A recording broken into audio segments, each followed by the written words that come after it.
Well, look, this is all a big discussion, from collecting data to refusing to release data to the FBI. Let's talk about Apple. It is headed to the Hill tomorrow as its general counsel, Bruce Sewell, is set to testify with FBI Director James Comey at a congressional hearing. The electricity between the two, more like lightning bolts. Apple's counsel has already said it will tell lawmakers that once that iPhone in question, that of a dead terrorist, is unlocked, as the FBI wants, hackers could wreak havoc on personal safety and privacy of Apple device owners. Is there a way to calm the standoff between the FBI and Apple? Joining me now in a First on Fox Business interview, FireEye President Kevin Mandia, who does all kinds of breach investigation and is a leader in this. First, give me your stance on whether Apple should open the phone. Well, this is a very complex issue, and by the way, both sides are well-intentioned. One side looking to represent the privacy of citizens and individuals in an international community, and another side that wants to protect folks. I think we could come to the table, and both sides would agree, we don't want bad things to happen to good people.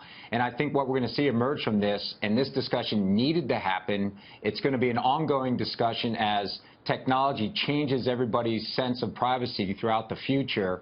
And we'll see something emerge where hopefully both sides can say, here's what we can do to prevent harm to innocent people while still protecting the privacy of citizens. If you were advising either side here, what would you say they can do? That's what I'm dying to hear. Is there a way that Apple can appropriately, without compromising its entire situation of software and its proprietary stuff, can it do this and help the FBI and yet keep the rest of us completely private?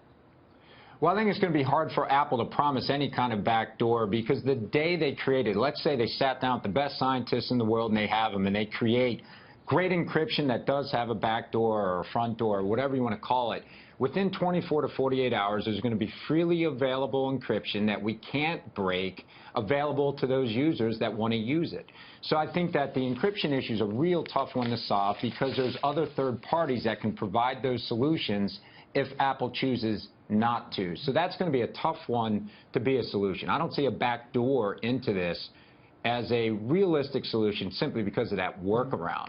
Well, yeah, and also we just showed a cyber alert, is what we call to the left side of the screen there, saying that 700,000 extra people had their information compromised through the IRS. So when you do have any kind of little chink in the armor, in a way, isn't it almost like there is that possibility, and people should be looking at that? That said, we were wondering last week when we spoke with the former head of the CIA, James Woolsey, about whether this goes all the way to the top. Here's what he said. Listen, and then you can comment.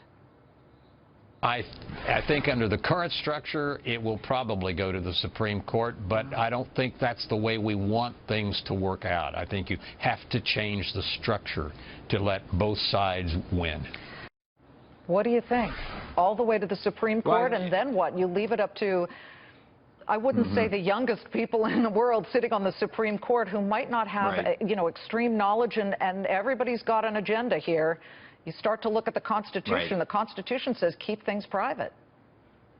Well, absolutely. At the bottom line, there's a lot of people that have a core philosophy that the last decision maker you want in any decision is a court of law making it. You always want to work things out ahead of time to the benefit of both parties. Here we have two parties, reasonable parties. They actually want the same objective: protect citizens from harm.